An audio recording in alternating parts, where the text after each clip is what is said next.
안녕하세요. 저는 30대 후반 평범한 카페를 운영하고 있는 여성이에요. 미술이 좋아 미술을 시작했지만 졸업 후 마땅히 비전이 많이 없었어요.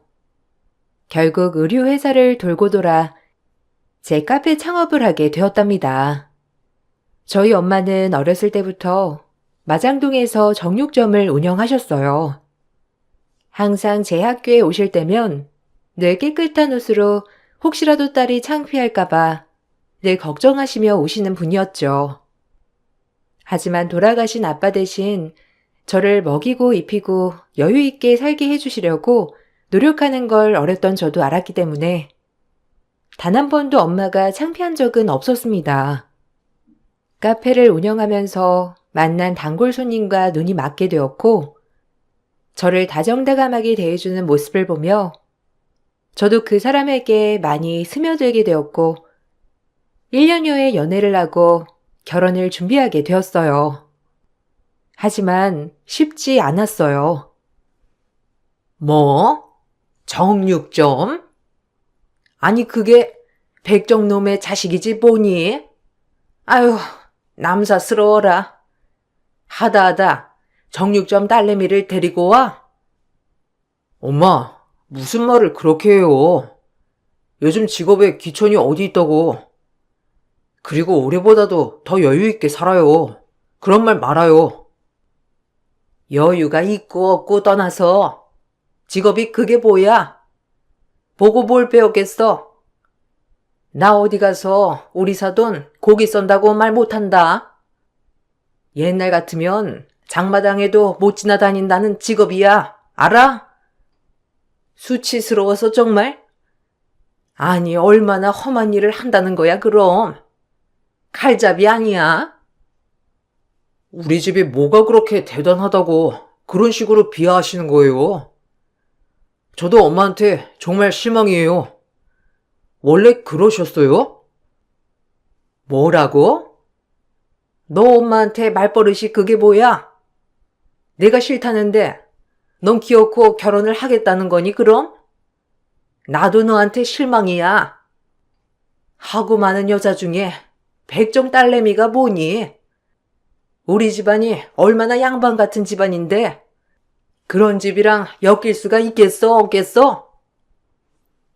남자친구 어머님이 한사코 반대를 하는 바람에 저희의 결혼 준비는 올스톱이 되었어요.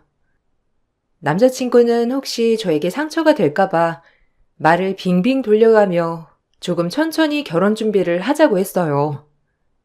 하지만 단박에 시어머니께서 반대하셨다는 걸 알 수 있었죠. 요즘 세상에 정말 이런 일이 있을까 싶었지만 시어머니는 색안경을 굉장히 쓰시는 분이었어요. 저희 엄마를 만나보기도 전에 이미 백정이라고 단정을 짓고 무조건적으로 낮잡아 얘기하시는 분이었으니까요. 정말 웃긴 것은 딱히 저희 집보다 나은 건 없었죠. 미안해. 그냥 좀 사정이 생겨서 우리 결혼 준비는 조금 천천히 해야 할 것 같아. 안 한다는 게 아니라 천천히. 혹시 집안에서 반대하셔? 그냥 솔직히 말해줘. 어차피 내가 알아선 안 될 게 있는 거야? 그냥 말해주면 안 될까? 그냥 엄마가 좀 유별나셔서 그래. 반대는 아니고.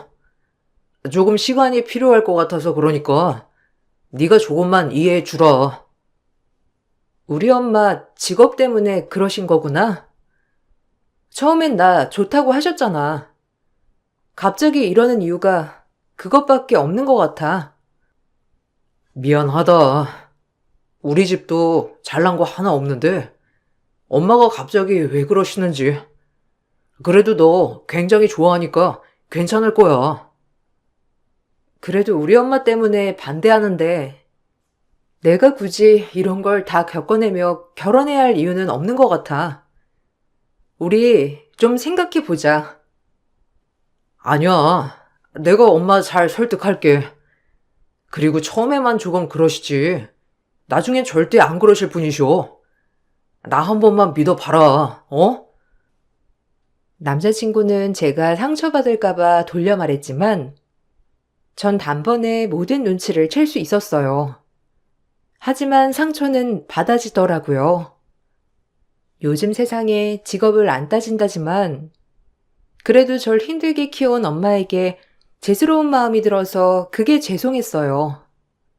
맘 같아선 결혼 준비를 하지 않고 그냥 이대로 남자친구와 파혼하고 싶었지만 남자친구는 끝끝내 본인 엄마를 설득하고 결국 결혼을 진행시켰습니다. 처음 상냥했던 시어머니의 모습은 온데간데 없었고 저를 대하는 태도는 완전히 달라지셨어요. 정말이지 본인은 무슨 조선시대 기부인이 된 것처럼 저희 집을 하대하기 시작했거든요. 이렇게 대놓고 하대하는 사람은 처음이라 당황스럽기도 하면서 놀라기도 했어요. 본인이 잘난 점이 하나도 없으면서 저러는 게 정말 어이가 없었지만 참았습니다. 참, 사람이라는 게 간사하지? 너만 볼 때는 참 괜찮았는데, 상수한테 너네 엄마 얘기 듣자마자 너도 왜 그렇게 보이는지. 네? 무슨 말씀이세요? 그렇게 보인다뇨. 그리고 저희 엄마 직업이 어때서 남한테 피해 주시는 것도 아니고 본인이 열심히 해서 어렸을 때부터 저 먹여 살리신 거예요. 그렇게 말씀 안 하셨으면 좋겠네요. 아무리 상수 씨 어머니라도 조심해 주셨으면 좋겠어요. 참나, 네 엄마라고 편드냐? 딸 없는 사람 억울하겠다 정말. 어쨌든 내가 너희 결혼 허락한 거 큰 마음 먹은 줄 알아. 알겠니? 그나마 네가 우리 집이랑 어울리는 사람인 것 같아서 너 하나만 보고 허락하는 거야. 다른 집에 다 물어봐라. 자기 며느리 드릴 사람 친정에서 그런 일 한다고 하면 얼마나 찝찝해 하는지. 너무 섭섭하게 생각 마. 나만 그런 거 아니니까 이게 당연한 거다. 너무하네요, 정말. 저희 엄마 그렇게 낮잡아 보지 마세요. 얼마나 훌륭한 분인데. 절 이렇게까지 키워주신 분인데 어머님이 왜 그런 식으로 판단을 하는 거죠? 정말 기분 나쁘네요. 마음에 안 들면 지금이라도 이 결혼 엎어요. 엎으란 말이에요. 나야말로 없고 싶어. 근데 어쩌니? 상수는 네가 그렇게 좋다는데. 자식 눈에 눈물 빼고 싶지 않아 참는 거니까 그런 줄 알아. 누가 네가 뭐 엄청 좋고 며느리 삼고 싶어서 허락하는 줄 아니? 이왕 허락할 거니까 이 정도에서 끝내는 거야. 알겠어? 진짜 간사하네요. 제가 끝내드릴 수도 있어요. 상수 씨랑 어머님이 반대하기 힘들면 제가 끝내드릴 테니 아무 때나 말씀하세요. 너무 화가 나 시어머니에게 결혼을 엎자고 말까지 나왔어요. 시어머니는 기가 막혀 했지만 눈빛 자체가 꼴 같지 않다는 눈빛이더라고요. 마음은 안 좋았지만 친정엄마가 남자친구를 참 좋아했기 때문에 차마 결혼을 파혼하겠다는 말을 못하겠더라고요. 혹시라도 엄마 때문에 파혼하는 거 아닌가 하는 마음이 들까봐서 말이죠. 최대한 엄마에게 상처는 드리고 싶지 않았어요. 첫 상견례 날 저희 엄마는 좋은 게 좋은 거다라고 생각하며 시어머니의 비위를 많이 맞춰주었어요. 시어머니는 그러지 않으셨지만요. 당연히 다 아는 길인데 왜 가느냐, 미련하다고 모든 분들이 얘기하실 수도 있지만 이때까지만 해도 결혼하면 모든 것이 다 끝날 줄 알았습니다. 처음에만 이렇고 나중엔 더 이상 말을 하지 않을 줄 알았거든요. 남편을 믿었고 저희도 따로 나와 살기로 했기 때문에 그렇게까지 힘들지 않을 거라고 생각했어요. 하지만 제가 참 어리석었고 그땐 참 지혜가 부족한 거였죠. 제가 자주 가는 마장동 고깃집이 있는데 이젠 사돈네로 다녀야겠네요. 정육점은 아는 사람이 하는데 가야 한다니까. 엄마, 그건 나중에 얘기하세요. 장모님, 좋게 받아주세요. 엄마가 마장동을 자주 가시거든요. 자기도 좋게 받아들여줘. 그럼 당연하지. 자주 오세요. 제가 좋은 부위로 잘 챙겨드릴게요. 그래도 딸아이가 이렇게 시집 간다고 하니까 너무 마음이 이상하네요. 평생 둘이 살아서 그런지 헛헛하면서도 잘할 수 있을까 하는 걱정도 앞서고요. 그래도 우리 딸 잘 봐주세요, 사돈. 제가 못 봐줄 게 있나요? 영미만 보면야 뭐 빠지는 거 없죠. 좋은 대학에 자기 앞가림 잘하고 있고 그저 정육점 딸이라는 게 마음인 좀 걸리네요. 사실 지금이야 직업이 무슨 상관이냐고 하지만 옛날 같으면 시장에도 못 나오는 백정이잖아요. 안 그래요? 우리 집안은 제가 듣기론 아주 잘 나가는 사대부 가문이라고 했던 것 같은데 옛날 같으면 이런 겸상도 못해요. 아시나 모르겠네. 아, 기분 나쁘게 듣지 마세요. 없는 소리 하는 건 아니니까. 뭐 그 직업 선택했을 때 이 정도는 예상하셨잖아요? 어머님, 말씀이 지나치시네요. 백정이라뇨. 기가 막혀. 이러려고 결혼 허락하신 거예요? 이렇게 모욕 주시려고? 엄마, 그만하세요. 밥 잘 드시고 왜 헛소리를 하시는 거예요? 자꾸 이러시면 저 정말 엄마 안 볼 거예요. 말 좀 해주세요. 제가 발끈하자 엄마는 제 팔을 잡으시며 애써 웃어 보였는데 그저 딸에게 피해갈까봐 말이죠. 남편이 시어머니에게 뭐라고 하며 그만하라고 했고 시어머니는 그때서야 막말이 멈췄어요. 1시간가량 식사를 마치고 집에 가는 길 엄마에게 참 미안했지만 엄마는 나만 행복하게 살면 됐다고 그런 말에 휘둘리지 말라며 신경 쓰지 말라고 해주셨어요. 딸 가진 죄인이 뭐라고 이렇게 아무렇지 않은 척을 하는지 참. 차라리 당당하게 이 결혼 없자고 했으면 당연히 엎었을 텐데 말이에요. 그저 엄마는 제 결혼에 있어서 본인만 걸림돌이 되는 것처럼 말씀하셨고 단 한 번도 작아 보이지 않던 엄마가 작아 보였어요. 엄마는 괜찮으니까 그냥 흘려 들어. 그래도 너 하나만 놓고 보면 네 시어머니가 그래도 꽤 마음에 들어 하더라. 마음에 드는 게 무슨 소용이야. 말을 그런 식으로 하는데. 엄마 무시하는 거 나 가만 못 있어. 본인들은 얼마나 잘났다고. 에이, 그런 말 하면 못 써. 어쨌든 결혼하면 너랑 네 남편이 제일 중요하니까 너희 시어머니도 안 그럴 거야. 그러니까 걱정 마. 엄마, 기분 많이 나빴지? 엄마가 이쯤에서 그만하라고 하면 그만할게. 그러니까 언제든 말해줘. 난 엄마 말만 들을 거야. 내가 그렇게 말할 게 뭐 있어. 상수가 너 그렇게 아껴주고 사돈도 너 하나만 두고 보면 좋다는데 엄마가 미안하지. 괜히 듣기 싫은 말 듣게 하는 것 같아서. 그래도 엄마는 다시 돌아가도 마장동으로 갈 거다. 그래야 너 이렇게 먹이고 입히고 뒷바라지 하지. 네가 엄마 창피하지 않는 이상은 계속 할 거야. 그러니까 너도 엄마 걱정 너무 하지 마. 알겠지?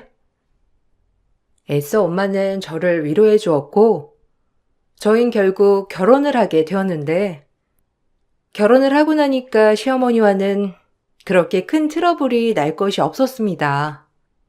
저도 카페 운영 때문에 굉장히 바빴고, 시어머니도 일을 하고 계셨기 때문에 부딪힐 일은 없었어요. 하지만 가끔씩 시어머니가 저를 긁는 말들은 거슬리면서도 기분이 나빴고, 남편은 중간에서 눈치만 보기 바빴고요. 오늘 고기 좀 구워 먹자. 내가 마장동 다녀왔거든. 고깃집 딸내미니까 너도 고기 좋아할 거 아니야? 오늘 상수도 일 끝나고 이리로 오라고 할 테니까 너도 퇴근하면 집으로 오너라. 내가 아주 특수 부위로 맛있는 거 사놨어.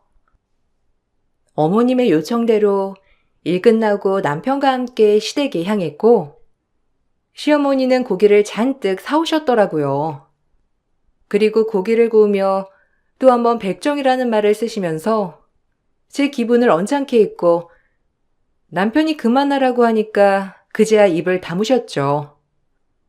일부러 저에게 약 올리듯 오히려 즐기시더라고요. 역시나 저희 사이는 그러면서 점점 악화되기 시작했어요. 맛있니? 넌 그래도 실컷 먹었겠다, 고기는? 너희 엄마가 백정이니까 많이 썰어다 줬을 거 아니야. 이것도 너희 엄마네서 사온 거야. 이왕이면 아는 데 가서 사오는 게 낫잖니. 집이 마장동이랑 가까우니 다행이지. 요즘 경기도 안 좋잖니. 백정, 그 소리 좀 그만하세요, 어머니. 그럼 어머님은요? 뭐 얼마나 잘나셨길래 자꾸 저희 엄마한테 그런 말씀을 하세요. 뭐? 너 지금 나한테 대드는 거니? 아니, 맞잖아. 백정이라고 하지 뭐라고 해? 네이버 어학사전에도 떡하니 나온다. 모르니? 그게 비하하는 발언이잖아요. 솔직히 어머님, 돈으로만 따지면 저희 엄마가 훨씬 더 능력 있는 거 아닌가요? 제가 언제 한번 어머님 직업 가지고 비하한 적 있어요? 아님 저희 엄마가 그랬어요? 말 조심 좀 하세요. 듣기 좋은 말도 한두 번이지 정말. 그래 엄마, 그만 좀 해. 우리가 뭐가 그렇게 잘났다고 남을 무시해요? 그러지 좀 마. 우리 그러면 여기 안 올 거예요. 아주 엄마한테 못하는 말이 없다. 안 온다니. 참나. 자꾸 이렇게 얘기하게끔 하잖니. 네 얼굴을 보면 니네 엄마가 떠올라서 그래. 시어머니는 남편이 안 온다고 하자 그제야 입을 다무셨고 꿍시렁대기 바빴어요. 남편에게 쏟아부어도 한계가 있었습니다. 남편도 계속 미안하다는 말만 도돌이표로 하게 되었고, 남편 또한 시어머니 때문에 저에게 늘 화를 당하기 바빴죠. 나 오늘도 엄청 참았어. 어머님한테 그만 좀 하라고 해. 정말 못 참을 것 같아. 우리 엄마 그렇게 깔보면 나도 당신 엄마 깔볼 수 있어.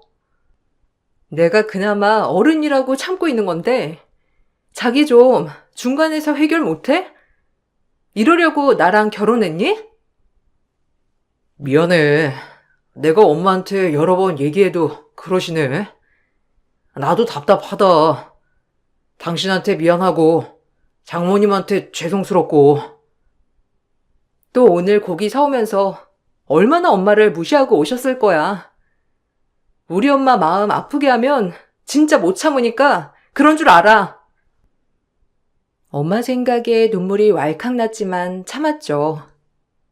그러던 중 엄마랑 통화하는 일이 있었는데 뭐 이런저런 얘기도 하면서 말이에요. 엄마가 일하면서 손님과 대화를 하고 있었고 늘 이어폰으로 전화를 받으시기 때문에 건너편 손님 목소리도 듣게 되었어요. 그 건너편 손님 목소리를 잘 들으니 저희 어머님 목소리 같았고 시어머니는 허구한 날 저희 엄마 가게에 가서 고기를 사더라고요. 워낙 고기도 좋아하시고 그냥 진짜 아는 가게 팔아주려고 그래도 우리 엄마 가게로 오시나 하는 생각이 들었다가 시어머니가 또다시 저희 엄마를 하대하는 말투를 듣고 전화기 너머였지만 정말 화가 나고 엄마에게 죄송스러웠어요. 아니, 사돈. 그 부위 말고 이 부위 달라니까. 아니, 여기서 몇십 년 장사하셨다며. 참나. 왜? 나 보니까 긴장돼요? 하긴 우리 집이 사대부 가문이라 아마 백정들은 눈도 못 쳐다볼 거야. 그 기분 알죠? 그리고 아무리 정육점에서 일한다지만 얼굴에 뭐 좀 찍어 바르고 해요. 이렇게 보니까 얼굴도 거머튀튀해서 진짜 백정 같아 무섭네. 나 좀 봐. 얼마나 치장하고 다녀? 아, 바빠서요. 이 부위 얼른 챙겨드릴게요. 사돈은 늘 멋쟁이니까 뭐 저랑 비교할 게 있나요? 1kg 드리면 되죠? 그래요. 서비스 팍팍 줘요. 내가 여기까지 일부러 오는 건데 이 고기 다 우리 아들 먹일 건데 아들이 몸 좋아지면 누구 좋겠어요? 전화기 너머로 들려오는 멍멍이 소리에 정말 어이가 없었고 서둘러 전화를 끊었어요. 이가 부득부득 갈리더라고요. 저희 시어머니는 나이에 비해 꾸미는 걸 좋아하고 굉장히 사치스러운 분이긴 했는데 그 연세에 아직도 백화점 명품관에서 일하시거든요. 그래서 그런지 남에게 보이는 것을 중요시하는 분이었고 백화점에서 오래 일했기 때문에 본인의 벌이보다 오히려 치장을 과할 정도로 하실 때도 있었어요. 전 그 모습이 이해가 가진 않았지만 사람들이 행복을 느끼는 것이 각자 다 다르니까 그런가 보다 했죠. 그러던 중 어머님이 매장을 옮기시는 날이 있었는데 아예 백화점을 옮기게 되셨어요. 오늘 우리 집에서 파티나 하자. 나 이직했잖아. 뭐 매장은 똑같긴 한데 여기 백화점은 처음이고 또 인센도 많고 책임자로 가는 거라 월급도 더 세지 뭐니? 너희 오늘 시간 되지? 시간이야 만들면 되는 거니까 집으로 고기 먹으러 와라. 어머님, 축하드려요. 네, 갈게요. 고기는 제가 사갈게요. 매번 어머님이 사오시는데 그러실 필요 없고 제가 사갈게요. 아니야, 괜찮아. 내가 사도 되는데 너 가게 때문에 바쁜 거 아니니? 괜찮은데 뭐 그러던지 일단 저녁에 보자. 지금 내가 일 중이라. 그렇게 전화를 끊었고 이왕이면 엄마 가게에서 고기를 사는 게 낫겠다 싶어 어머님이 좋아하는 한우를 사가려고 가게에 들렸어요. 오랜만에 보는 이모님들이랑 엄마가 절 참 많이 반겨주었는데 역시나 엄마는 그날도 바쁘게 일을 하고 계셨고 이모님들은 저에게 오랜만에 본다며 얘기를 나누던 중 기막힌 일을 얘기해 주시더라고요. 전 그 말을 듣고 정말 어이가 없었어요. 영민어, 그거 아니? 너희 시엄마 여기 뻔질나게 와서 고기 가져가는 거. 사람이 어쩜 그렇게 양심이 없는지. 올 때마다 네 엄마 속은 다 뒤집고 가면서 지는 뭐가 그렇게 잘났다고 구질구질하게 매번 외상하는지. 아유, 속 터져서 말하는 거야. 외상이요? 아니, 외상이라뇨? 어머님이 여기 와서 고기 팔아주는 거 아니었어요? 그럼 매번 올 때마다 돈 안 내신다고요? 어머머, 몰랐어? 매번 돈 달아놓잖아. 그것뿐인 줄 알아? 허구한 날 모이면 왜 이렇게 많은지? 무슨 모임이다 하면서 고기를 그렇게 가져가는 거야. 너네 시엄마 밀린 외상값만 얼만 줄 알아? 니네 엄마 왜 이렇게 답답하게 군다니? 아휴. 아, 전혀 몰랐어요. 엄마, 왜 말 안 했어? 외상이라니. 아무리 시어머니라도 돈은 받아야지. 진짜 속상하게 이럴래? 에이, 뭘 그런 걸 가지고 그래. 내가 됐다니까 이모들이 저렇게 난리다. 그 고기 너도 먹잖아. 그러니까 그런 거지. 내가 먹으면 얼마나 먹는다고 그래. 아니, 그래서 이모, 외상값이 얼마예요? 아, 진짜 어이없네. 내가 내라고 할게요. 언니, 장부 좀 가져와봐. 너네 시엄마 외상값이 자그마치 580만 원어치다. 매번 어쩜 그리 좋은 부위만 달라고 하는지. 일하는 이모의 말에 기가 막히더라고요. 매일같이 모임에 갈 때마다 엄마 가게에 들러 외상을 해서 고기를 가져가시고 그렇게 백정백정 타령을 해대며 본인이 잘난 줄 알았던 거죠. 전 그 말을 듣자마자 진짜 뚜껑이 열릴 것 같더라고요. 마장동 고깃집 하는 엄마 무시할 땐 언제고 친정엄마한테 580만 원어치 외상 후 아무도 모르게 입을 씻으려 했다는 게 용서가 안 되더군요. 그 길로 시어머니 댁에 달려갔습니다. 원래도 가려고 했지만 진짜 너무 화가 나서 견딜 수가 없었어요. 제가 씩씩대며 들어가자 시어머니는 무슨 일 있냐며 아무렇지 않게 저를 대하시는데 뻔뻔하기가 천장을 찌르면서 말이죠. 부들부들 떨렸어요. 어머니, 저희 엄마 가게에서 외상하셨어요? 아, 한두 번도 아니고 580만 원어치면 작정하신 거 아니에요? 당장 엄마 가게 가서 제가 결제고 올 테니 카드 주세요. 너무하시네요. 저희 엄마 땅 파서 장사하는 것도 아닌데 얼른 주세요. 뭐? 니네 엄마가 그러냐? 사돈 그렇게 안 봤는데 아주 웃기네. 그리고 막말로 너도 먹었잖아, 그 고기. 그 한두 번 먹은 거 말씀하는 거예요? 어머님, 허구한 날 모임 갈 때마다 고기 가져가신다면서요. 됐고, 당장 카드 주세요. 니네 엄마가 받아오래든? 아무렇지 않은 척 하더니 진짜 기막히네. 사돈끼리 그깟 싼짓돈을 받냐? 아주 유치하다. 어머님은 쌈짓돈이라며 그걸 꼭 받아야겠냐고 저에게 오히려 반문하셨고, 너무 뻔뻔해서 말도 섞고 싶지 않더라고요.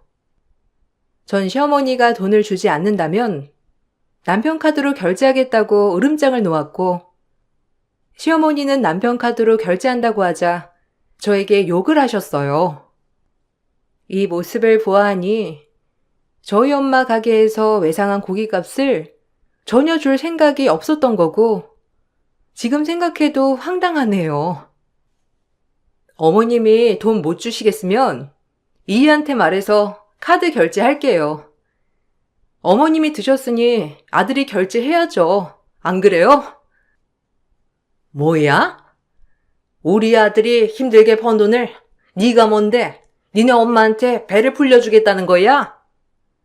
너희 엄마가 그렇게 돈 받아오래든? 아니요. 제가 받아야겠어서 그래요. 어머님 그동안 저를 얼마나 무시했길래 그런 식으로 행동하시는 건지 용서가 안 되거든요. 버르장머리 없는 백정놈의 딸 걷어줬더니 그깟 시어머니 먹은 게 아까워서 돈을 내놓으래? 하는 짓도 못 배워 처먹은 거지. 전 시어머니의 말을 모조리 묵살한 채 남편에게 카드를 뺏어와 엄마 가게에서 결제를 했어요. 길길이 안 받겠다고 하는 거 억지로 계산을 하고 나니 그나마 속은 좀 시원하더라고요. 이런저런 이유 때문에 엄마가 약간 기분이 울적해 보이는 것 같았고, 하나뿐인 딸 시집가서 혹여나 시집살이 할까봐 늘 노심초사하는 엄마를 보고 있자니 단 하루라도 엄마에게 힐링을 시켜주고 싶었어요. 엄마, 내일은 우리 쇼핑 가자. 엄마 쇼핑 좋아하잖아. 오랜만에 쇼핑도 하고 나랑 맛있는 것도 먹고. 맨날 내 걱정하느라 요새 얼굴이 안 좋아. 시어머니야 원래 그런 분이니까 그러려니 해. 나 구박받을 걱정하지 말고. 엄마 딸인데 내가 구박받겠어? 그래도 그게 다 나 때문인 것만 같아서 그러지. 결제 안 해도 된다니까. 기어이 결제하고. 에휴, 너 더 미움받는 거 아니냐?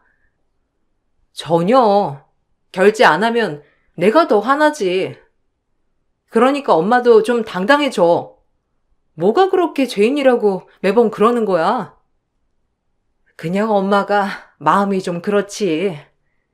나 아니면 너 그 집 가서 사랑받을 수 있는데 이 생각하니까 엄마가 더 죄책감 생기고 그러는 거야. 엄마의 말에 마음이 아파오면서 더 이상은 눈물이 날 것 같아 대답을 하지 않았고 그렇게 엄마와 함께 백화점에 가게 되었습니다. 이곳저곳 둘러보다 엄마가 좋아하는 매장에 들어섰는데 거기에 정장을 입고 계신 시어머니가 계시더라고요. 어머님이 옮기신 매장이 여기구나 하니 웃음이 나왔어요. 엄마가 시모 영업장에 들어선 순간 전 직원들이 입을 다물지 못하고 오히려 본인들이 서비스하려고 앞다투어 난리더라고요. 사실 저희 엄마는 시어머니가 옮기신 백화점의 VIP 고객이었거든요. 저희 엄마를 알아본 직원들은 하나같이 엄마를 모시려고 했고 새로 시집간 시어머니는 엄마를 보고 헛소리를 짓거리기 시작했죠. 어머, 우리 사돈도 이런 데 다녀요? 너 여긴 웬일이니? 오늘 가게 문 안 여니? 어머, 사돈, 딴 사람 같네요 아주. 옷도 그렇고 가방도 그렇고 요샌 짭도 잘 나오네. 안 그래요? 짬 매고 여기 들어오는 거 내 얼굴 먹칠하는 거니까 다른 데 가서 구경해요. 어차피 구경만 하러 온 거잖아. 괜히 어슬렁대지 말고 다른 매장 가서 구경이나 해요. 백화점 다 생긴 게 이렇지 뭐. 뭐라고요? 여기 매니저 누구예요? 아, 손님한테 이렇게 무리하게 해도 되는 거야? 매니저 나와. 내가 기가 막혀서. 이 아줌마가 왜 이래? 오늘 뭐 잘못 먹었나? 당신은 고기 써는 거나 올리지. 여기 와서 살 군번이 아니니까 그렇지. 뭐라는 거야, 이 아줌마가? 여기 매니저 없나요? 직원 교육을 이따구로 시키고 어디서 말이 많아? 나 진짜 불쾌하네.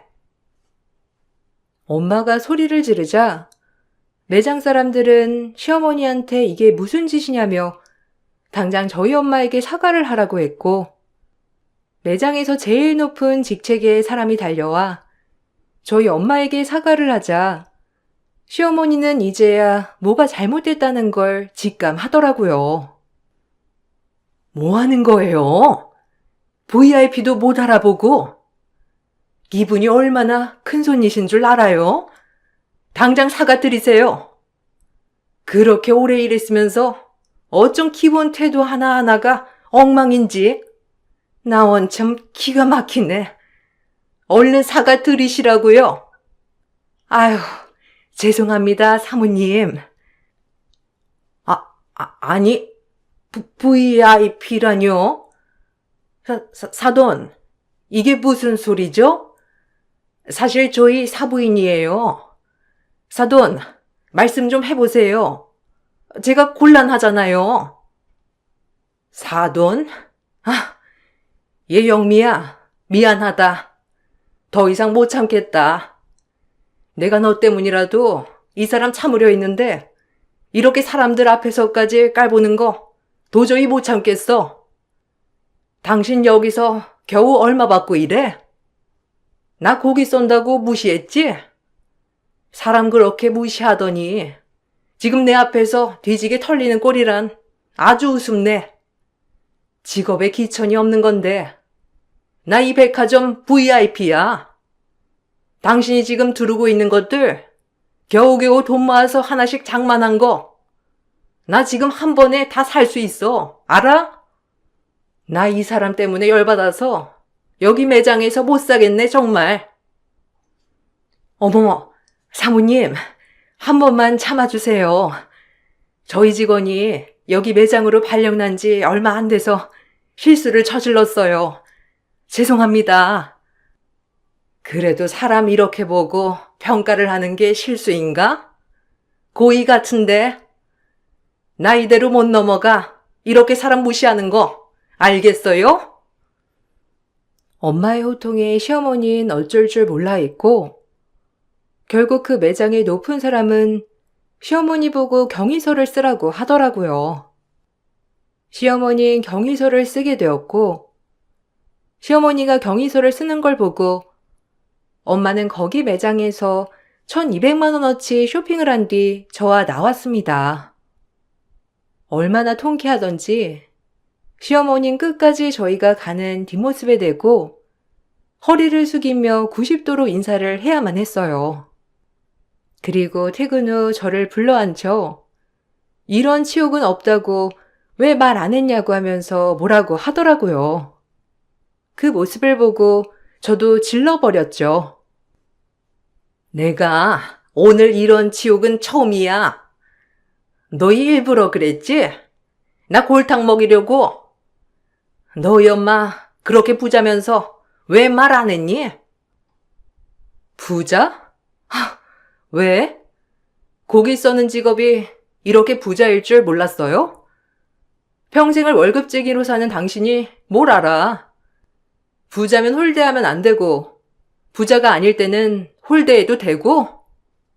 당신이 우리 엄마한테 백정이니 뭐니 할 때보다도 지금이 더 소름 돋네.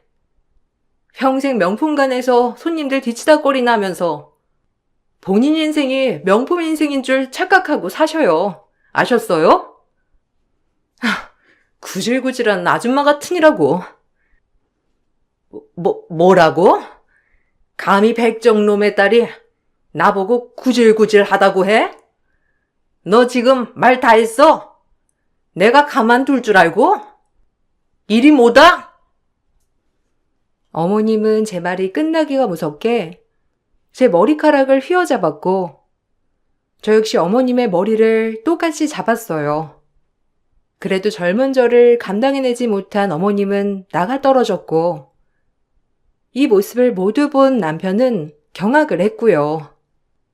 오늘 있었던 일을 얘기해주며 이혼을 통보했습니다. 제가 이혼을 통보하자 남편은 절대 그럴 수 없다고 매달렸지만 시어머니의 피가 섞였다고 생각하니 싫더라고요. 다 봤지? 이혼해. 나 이제 못 살아. 니네 엄마 명품관에서 오래 일하더니 본인이 명품인 줄 알고 착각하고 살았나 본데 현실은 빈티지도 안 되는 천조각일 뿐이야. 알겠어? 왜 네가 이혼 당하냐면 넌 그 천조가리의 자식이니까 진절머리 나거든. 소장은 회사로 보내던지 집으로 보낼게. 이젠 내 변호사랑 얘기해. 인생 공부 시원하게 했다 아주. 역시는 역시였어. 안 돼. 내가 왜 이혼 당해야 돼? 미안해. 아니 내가 다 사과할게. 우리 엄마랑 인연 끊으라면 끊을 수도 있어. 아니, 인연 끊어도 안 돼. 이미 내 마음은 식었어. 그러니까 그냥 현실 파악하고 알아서 살아. 잘 지내, 안녕. 남편은 시어머니를 원망하고 전 이혼 소장을 날렸어요.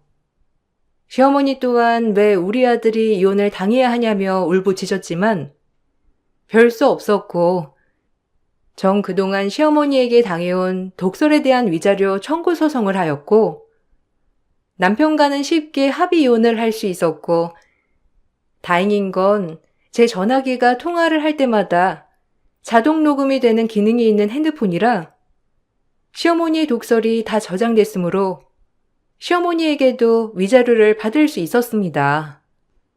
그리고 저와 저희 엄마는 가끔 이 백화점에 가서 시어머니의 속을 뒤집으며 물건을 사기도 해요. 그럴 때마다 시어머니는 저희에게 90도로 인사를 하며 부들부들 이를 갈더라고요. 그러다 저희를 못 당해내고 일을 그만두었다고 백화점의 친한 직원이 얘기해 주었어요. 본인만이 제일 잘난 줄 알고 살다가 참 우습죠? 남을 깔본 대가가 결국 실직과 위자료 납부라니.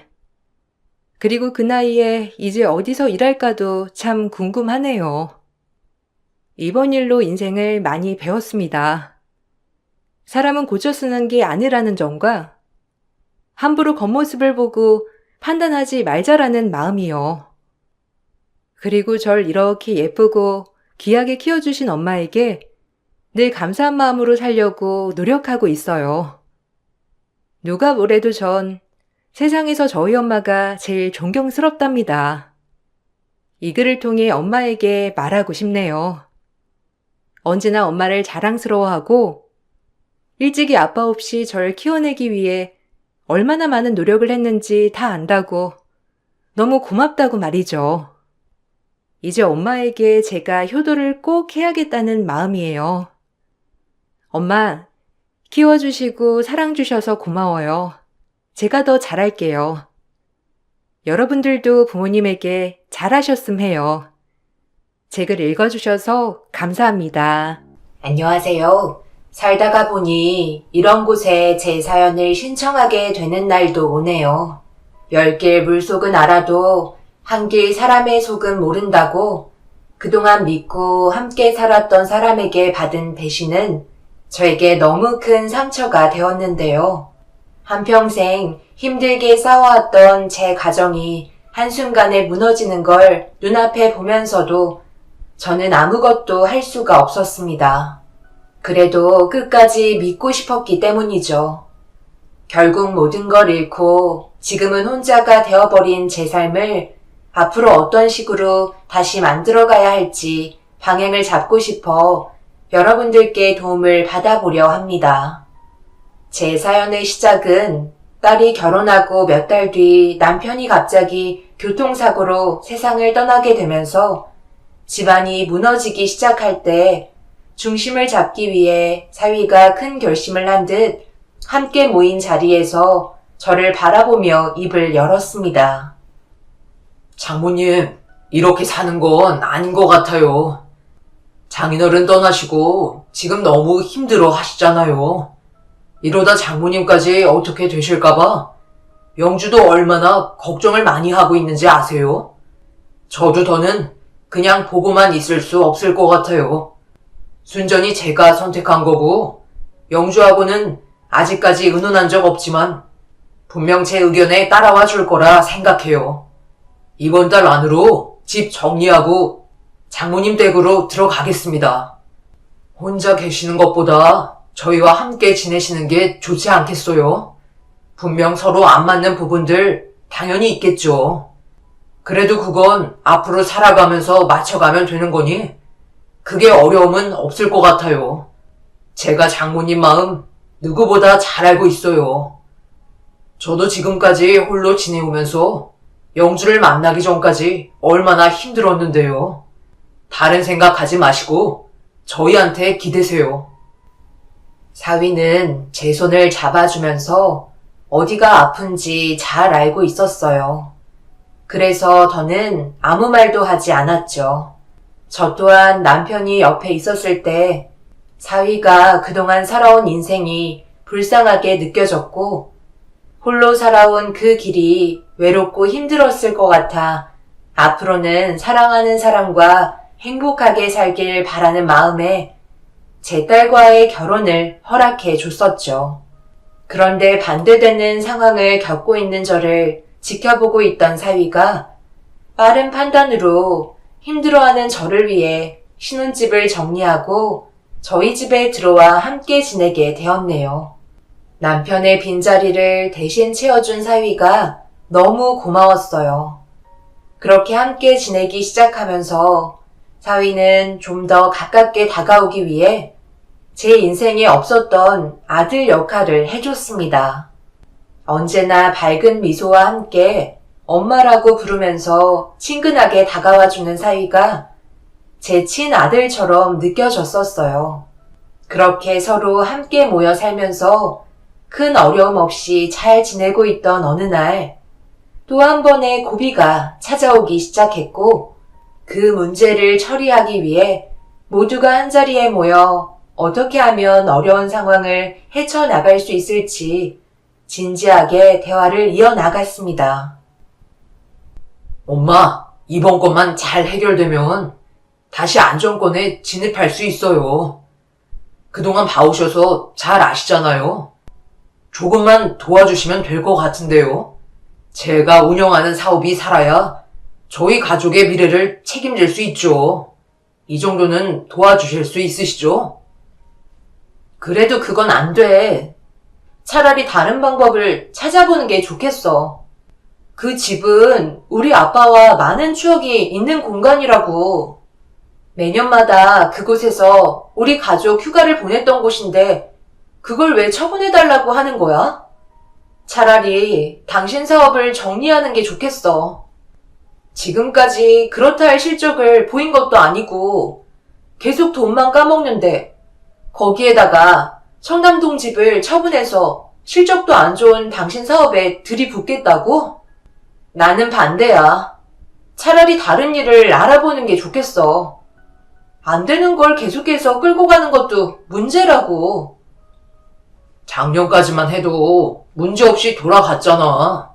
이번만 넘기면 된다니까. 그동안 내가 얼마나 힘들게 지켜왔는지 알면서 그런 말이 나와? 나 못 믿는 거야? 지금 이 상황만 넘기면 다시 좋아진다니까. 엄마는 저 믿죠? 그렇게 해 주실 수 있잖아요. 그리고 아빠 떠난 뒤 이리저리 대출 받고 우리가 가진 재산 청담동 집이랑 이 집 말곤 통장에도 얼마 없는데 너무 위험한 선택을 하는 것 같아. 어쨌든 나는 반대야. 엄마도 이건 현실적으로 받아들여야 하는 거라고요. 한순간에 우리 집안이 휘청거릴 수도 있는 거예요. 하루 이틀 살 것도 아니고 앞으로 함께 살아야 될 시간이 얼마나 많이 남았는데 이가 하는 사업에 청담동 집 처분해서 투자해줬는데 망하면 그때 돼서 땅을 치고 후회해도 소용없는 거라고요. 위험한 건 차라리 안 하는 게 좋은 거예요. 당신은 내 마누라 맞냐? 그럼 내가 운영하는 사업이 망했으면 좋겠어. 그런 식으로 얘기하면 좋아질 수 있는 건 아무것도 없는 거라고. 엄마, 저 믿고 따라와 주세요. 제가 보여드리면 되는 거잖아요. 이번에 미끄러지면 정말 끝이라고요. 나도 어느 정도 생각할 시간이 필요하지 않겠어. 둘의 의견이 갈리는 건 당연하다고 생각한다. 그런데 이 문제로 지금 우리 가족 간에 분열이 생긴다면 그게 더 안 좋은 선택이니까 일단 며칠만 더 시간을 가져보도록 하자. 그래서 우리한테 제일 좋은 선택을 결정하면 되는 거잖아. 그리고 이 문제로 서로 얼굴 붉히지 말자. 좋게 좋게 해결하면 되는 건데 이런 식으로 서로 언성 높여봤자 좋아지는 거 하나 없어. 엄마는 우리 가족이 항상 행복했으면 한다. 다른 건 바라는 거 없어. 제 딸과 사위는 청담동에 있는 집 하나 때문에 점점 분위기가 안 좋아지기 시작했어요. 그 집은 남편이 처음으로 성공해서 장만했던 집이고 좋았던 기억들이 남아있는 공간이었기 때문에 차분하지 않고 계속 가지고 있었죠. 저희도 어려웠던 적이 있었기 때문에 그날을 잊지 않고 기억하고 싶어서 계속 가지고 있었습니다. 그런데 남편이 떠나면서 운영해오던 사업을 정리하는데 대출도 상당히 많았기 때문에 모든 걸 수습한 뒤에 남겨져 있던 건 제 통장으로 옮겨놓은 얼마 되지 않은 자금과 그리고 청담동 집과 함께 모여 살고 있던 아파트 한 채밖에 없었죠. 그렇기 때문에 제 딸이 더 예민해져 있었던 것 같아요. 저 또한 많은 고민을 해야만 했어요. 분명 사위가 하는 사업이 큰 돈을 벌 수 있는 일은 아니었어요. 그렇다고 적자가 오지는 않았었죠. 그런데 어느 날부터 회사 사정이 어려워졌는지 이리저리 대출을 받았고 그 시기를 벗어나려고 발버둥 치고 있었습니다. 분명 저한테 돈을 빌려달라고 말을 하기까지 많은 고민을 했었을 테고 이런 분위기가 만들어질 거라는 거 모르지 않았을 테지만 집안의 가장이고 어떻게 해서든 성공하고 싶어하는 모습이 보였기 때문에 믿어주고 싶었어요. 그래서 다시 한자리에 모이기 전에 딸과 단둘이 진지한 대화를 이어나가며 왜 자기 남편을 못 믿고 부정적으로 받아들이는지 물어보게 되었네요. 그 집만큼은 안 돼요. 엄마도 잘 알잖아요. 아빠의 인생이 담겨있던 집인데 그게 한순간에 없어진다고 생각하니까 아빠를 또다시 떠나보내는 것 같은 느낌이 들었다고요. 그 일을 못 믿는 게 아니에요. 지금까지 얼마나 많은 것들을 노력하고 있어요. 제가 옆에서 전부 다 봐왔는데 그걸 모르겠어요? 엄마도 그이가 살아온 환경을 전부 다 알고 계시겠지만 성공하겠다는 의지가 남들과는 다르다는 거 알잖아요. 저는 태어날 때부터 엄마 아빠의 사랑을 많이 받고 자랐지만 저희는 신생아 때부터 고아원에서 자랐으니 남들보다 몇 배는 더 독해졌을 거라고요. 치열한 사회에서 안 좋은 길로 빠지지 않고 바르게 살아온 것만도 이미 성공한 거라고요. 저는 그 일을 믿지만 청담동 집을 처분하고 싶지는 않아요. 분명 다른 길은 있을 거예요. 사업 접고 다른 거 하면 되는 거잖아요. 저 정도 근성이면 다른 거에도 분명 성공할 거예요. 그러니 엄마, 청담동 집은 처분하지 마세요. 그럼 반대로 생각해보자. 채소방이 그런 열정을 가지고 있다면 분명 성공할 수도 있다는 건 누구보다 우리가 잘 알잖아. 그 집은 어디 가지 않고 언제나 그 자리에 있을 거다. 나중에 다시 찾아와도 되는 거잖아.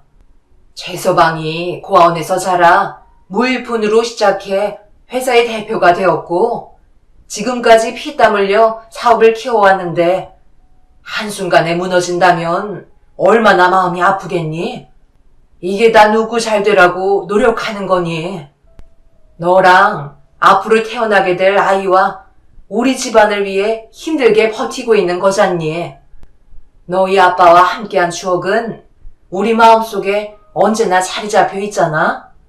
사업이 다시 제자리를 잡고 좋아진다면 청담동에 있는 그 집은 분명 다시 돌아오게 될 거다. 그러니 너무 걱정하지 말고 우리 최서방을 믿어주도록 하자. 우리 아니면 누가 도와주겠어? 저는 딸과 한참 동안 대화를 이어나갔고 오랜 시간 고민하고 내린 결정은 청담동에 있는 집을 사위에게 집 문서를 넘겨주게 되었고 소유권이 넘어간 청담동 집을 처분하고 급하게 사업자금으로 급한 불을 끈 뒤 한숨 쉴 수 있는 시간을 벌 수 있었어요. 저는 사위를 믿고 싶었고 분명 좋은 결과가 뒤따라올 거라 생각하며 뒤에서 해줄 수 있는 것들은 뭐든 다 해줬습니다. 딸도 처음에는 청담동 집을 처분한 걸 힘들어했지만 현실을 받아들인 뒤부터 최서방이 필요한 것들을 뒤에서 도와주었네요. 사위는 저희가 도와준 거에 대해 항상 고마워하며 사업을 일으켜 세우려고 많은 노력을 기울였고 저희에게 많은 열정을 보여줬어요. 그리고 노력한 만큼 좋은 결과가 조금씩 보이기 시작하면서 제가 한 선택이 좋은 결정이었다는 걸 사위는 보여줬습니다. 다시 자리를 잡기 시작하는 모습을 보고 있으니 저도 안심이 되었고 앞으로 행복만 펼쳐지기를 간절히 바랬습니다. 사위는 실적이 좋아지면서부터 청담동에 있는 집을 오랜 시간 걸리지 않고 도로 가져오겠다며 딸이 걱정하고 있는 마음에 위로를 해주었네요. 더 이상 저희 집안에 사위가 없으면 안 될 정도로 깊게 자리를 잡은 상태였어요. 그렇게 잘 지내던 어느 날 저희 가족에게 예상하지 못한 불행이 찾아오게 되었고 한순간에 무너지고 있는 걸 지켜볼 수밖에 없었네요. 갑자기 이게 무슨 일이야? 영주가 왜 수술실로 들어간 건데? 최서방, 정신 차리고 말 좀 해보게나. 퇴근하고 저희 회사로 오겠다는 거 집에서 보자고 했는데 같이 들어가고 싶다고 하길래 끝나고 연락을 주기로 한 뒤로 퇴근 준비하고 있던 도중에 갑자기 사고가 났다는 소식에 저도 급하게 병원으로 뛰어온 거예요. 교통사고가 났는데 사고를 유발했던 사람이 도망쳐서 지금 경찰들이 찾고 있는 중이에요. 그 사람은 조만간 잡히겠지만 문제는 영주가 심각한 것 같아요. 급하게 수술실로 들어가긴 했는데 언제 나올지 저도 잘 모르겠어요. 병원에 오기 전부터 출혈이 너무 심했대요. 사위의 말에 그 자리에서 털썩 주저앉고 말았어요. 아무런 조건 없이 함께 모여 행복만 바랬던 제 삶에 말도 안 되는 충격적인 상황에 정신줄을 놓게 되었고 제 딸 영주가 살아만 있길 간절히 바랬습니다. 아무것도 바라지 않을 테니 제 딸만 숨을 쉴 수 있게만 해달라고 간절히 기도하며 눈물을 흘리고 있는데 수술실에서 의사가 걸어 나오더니 저희를 바라봤어요. 그리고 그 눈빛은 저에게 모든 걸 말해주고 있었습니다. 결국 그 자리에서 쓰러지게 되었고 한순간에 남편과 제 딸을 잃게 된 저는 더 이상 아무런 희망도 없었어요. 사위도 사랑하는 아내를 잃게 됐다는 현실을 받아들이기 힘들었는지 넋이 나간 얼굴로 눈물을 흘리고 있었습니다. 차갑게 굳어버린 제 딸의 장례를 치러야만 했고 사위도 더 이상 살아야겠다는 의지가 보이지 않았어요. 그렇게 한동안 정상적인 삶으로 돌아올 수 없던 저와 사위는 딸이 세상을 떠났다는 충격이 가시기도 전에 또 다른 문제가 터지기 시작했어요. 사위의 사업이 잘 되기 시작하면서 확장을 하려고 고민을 하고 있길래 그동안 보여줬던 모습들을 볼 때 충분히 성공할 수 있는 능력이 있다는 걸 알게 되면서부터 딸도 그렇고 저도 좀 무리하게 자금을 끌어준 적이 있었어요. 그런데 여기에서 문제가 생길 거라곤 전혀 생각하지 못했었죠. 사위가 사색이 된 얼굴로 급하게 집에 들어오면서 사건이 터졌습니다. 최서방, 왜 그래? 무슨 일 있는 거야? 지금 안색이 너무 안 좋잖아. 꼭 누구에게 쫓기는 것 같은 얼굴을 하고 있다고. 큰일 났어요. 지금 빨리 짐 챙겨서 도망쳐야 돼요. 사채업자들이 들이닥칠 거라고요. 서두르세요. 갑자기 그게 무슨 말이야? 사채업자라니? 최서방, 설마 사채 쓴 거야? 내가 대출까지 받아서 필요한 금액 지원해줬잖아. 그런데 사업 확장하면서 자금이 생각보다 모자라더라고요. 그래서 금방 갚을 거니까 사채를 조금 당겼는데 하필 중요한 시기에 사업 운영에 차질이 생겨서 사채를 당장 갚을 수가 없어 계속 미루게 됐는데 그런데 이자가 너무 커지다 보니까 빚을 갚는 게 버겁더라고요. 엄마가 저에게 많은 도움을 주셨는데 이것까지 처리해달라는 건 저도 너무 죄송스러워서 그동안 말하지 않고 혼자 속으로만 앓고 있었어요. 정말 죄송해요. 일단 저희 몸부터 피하는 게 좋겠어요. 저는 어떻게 돌아가는지도 모르는 상황에 일단 사위가 말하는 대로 급하게 짐을 챙기기 시작했어요. 저한테까지 피해가 갈까봐 불안해하던 사위와 현관문을 나서려 하는데 문을 여는 순간 덩치가 있는 사람들 몇 명이 서 있었고 저희를 다시 집 안으로 밀쳤습니다. 그리고 제 앞에서 사위를 막대하기 시작했고 빌려간 돈을 갚지 않으면 더 심각한 상황이 올지 모른다고 집안의 물건들을 전부 다 던지면서 공포를 조성하고 있었습니다. 사위는 어떠한 말도 듣지 말라며 그 사람들을 뿌리치고 제 옆으로 다가왔어요. 하지만 남편을 잃고 딸도 잃고 결국엔 사위마저 잃게 될까봐 두려운 마음에 어떻게 하면 좋을지 물어보게 되었고 사채업자들은 어려운 거 하나 없다며 빌려간 돈과 이자를 갚으면 더 이상 만날 일도 없다고 최대한 서둘러 주길 원했어요.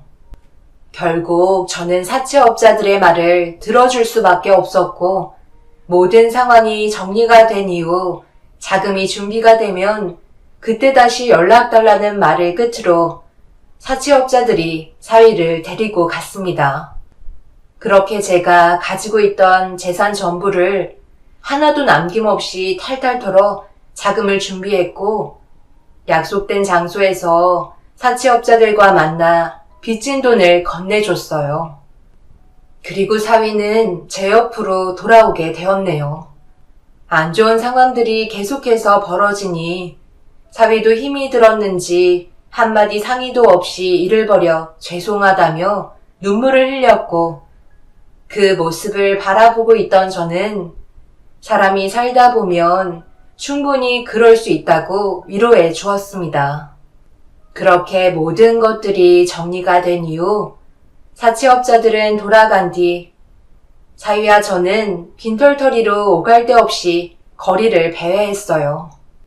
냉전 한 푼 없이 어떻게 시작해야 할지 몰라 고민을 하고 있었고 제 인생은 사위에게 맡겨졌기 때문에 앞으로의 계획을 물어보게 되었네요. 제가 한 질문에 한참 동안 고민을 하더니 입을 열었습니다. 제가 어렸을 적에 도움을 주셨던 분이 계시는데요. 그곳에서 일단 잠깐 지내면서 앞으로 어떻게 하면 좋을지 계획을 세우는 게 좋을 것 같아요. 지금 상황에서 아무것도 할 수가 없잖아요. 일단 버스 시간표를 확인해야 하니까 터미널로 가는 게 좋겠어요. 사위는 계획이 있는지 저를 데리고 고속 터미널로 향했고 저를 안심시켜 주려고 벤치에 앉힌 뒤 매점에서 따뜻한 음료 하나를 건네준 뒤 버스 시간표를 확인하고 있었습니다. 그렇게 사위는 제 옆으로 다가와 버스표를 건네주더니 길 건너편에 있는 분식집에서 김밥 좀 사가지고 오겠다고 하길래 스트레스를 많이 받아서 그런지 괜찮다고 얘기했지만 사위는 뭐라도 먹어야 기운이 난다고 길 건너편에 있는 분식집으로 향했어요. 그런데 금방 오겠다던 사위가 생각보다 늦어지자 고개를 돌려 건너편에 있는 분식집을 계속해서 바라보게 되었고 얼마 남지 않은 버스 시간에 조급해진 저는 자리에서 일어나 분식집으로 향했는데 그곳에는 사위가 있지 않길래 분식집 주인에게 물어보니 그런 사람은 온 적이 없다며 저를 이상하게 바라보고 있었네요. 한마디 말도 없이 갑자기 사라진 사위에게 전화를 걸어봤지만 전화기 전원은 꺼져 있었고 몇 시간 동안 터미널에서 사위를 기다려봐도 저를 데리러 오지 않길래 점점 제 마음은 불안해지기 시작했어요. 그렇게 한참 동안 터미널 주위를 맴돌며 사위가 저에게 미처 말하지 못한 볼일이 있을 거라 생각해 끝까지 믿고 기다렸어요. 하지만 터미널의 운영 시간이 끝날 때까지 사위는 제 앞에 나타나지 않았습니다. 그 순간 정말 많은 생각들이 스쳐 지나갔고 현실을 받아들이기가 너무 두려워 머릿속을 정리해 보려 했지만 아무것도 떠오르지 않았어요. 저를 버리고 떠나버렸다는 충격적인 현실 때문에 결국 그 자리에서 주저앉아 정신 나간 사람처럼 오열을 하고 말았습니다. 한 번도 의심해 본 적 없었고 가족처럼 생각했던 사이가 저를 버렸다는 거에 더 이상 살아갈 의미가 없었어요. 남편도 잃고 제 딸도 잃고 사위는 저를 버리고 떠나버렸으니 살고 싶지가 않았어요. 그렇게 인생을 포기하려던 그때 핸드폰에 전화가 울렸고 혹시나 하는 마음에 사위인 줄 알고 확인해 봤지만 모르는 전화번호였어요. 그래도 일단 받아보는 게 좋을 것 같아 통화 버튼을 누르고 대화를 시도한 순간 곧바로 경찰서로 달려가 충격적인 말을 듣게 되었네요. 그런 말도 안 되는 상황을 저보고 받아들이라는 거예요? 최서방은 그저 평범한 사람이에요. 제 딸과 사랑해서 결혼했고 고아원에서 자라 그동안 외롭게 지냈던 한 사람에 불과하다고요. 어떻게 그런 말도 안 되는 일들을 저보고 믿으라는 거죠? 받아들이기 힘드시겠지만 이게 사실입니다.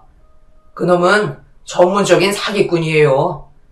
본인이 가지고 싶은 것들이 있다면 무슨 수를 써서라도 손에 넣으려는 아주 질적으로 악한 놈입니다. 그리고 그놈의 손에 어머님께서 놀아나신 거고요. 처음부터 동정심을 유발해서 어머님 따님에게 접근을 시도한 거고 모든 재산을 갈취하기 위해 하나하나 캐캐 나간 거겠죠. 여기 보시면 CCTV에 전부 다 찍혀 있습니다. 아버님께서 교통사고 당하셨죠? 그때 당시 사고를 내고 도주한 차량과 따님을 교통사고 내고 도주한 차량이 똑같은 차종입니다. 당연히 번호판은 조회 불가능한 대포 차량이고 제가 봤을 때 이 차를 운전한 사람은 불법 체류자인 것 같네요. 지금 수배 명령이 떨어지긴 했지만 눈치를 챘는지 벌써 몸을 숨긴 채 나타나지 않고 있네요. 저희도 최대한 빠른 시일 내에 그놈을 잡을 테니 일단 보호시설에서 지내시는 게 좋을 것 같습니다. 그러니까 저놈이 우리 남편과 딸을 세상 떠나게 만들었다는 거예요? 오로지 돈 때문에 그런 말도 안 되는 일을 저질렀다는 건가요? 믿기 힘드시겠지만 사실입니다. 사기꾼은 자신의 이득을 취하기 위해 철저하게 계획하고 움직이기 때문에 100이면 100 전부 다 당할 수밖에 없어요. 문자 한 통으로도 전 재산이 거덜나는 이 세상에서 사기꾼이 조직적으로 움직이는데 안 당할 사람이 누가 있겠어요? 지금 상당히 힘드시겠지만 최대한 저희도 그놈을 잡는데 노력하도록 하겠습니다. 믿을 수 없는 담당 형사의 말에 경악을 하게 되었고 결국 그 자리에서 쓰러지고 말았습니다. 사기를 당했다는 것보다 금전적인 이득을 취하기 위해 남편과 제 딸을 세상 떠나게 만들었다는 게 더 큰 충격이었습니다. 절대 용서하고 싶지 않았고 그놈을 꼭 잡아서 죗값을 치르게 하고 싶었어요. 인생을 포기했다면 이 사실을 알지 못했을 테고 저는 편히 눈도 감을 수 없었을 겁니다.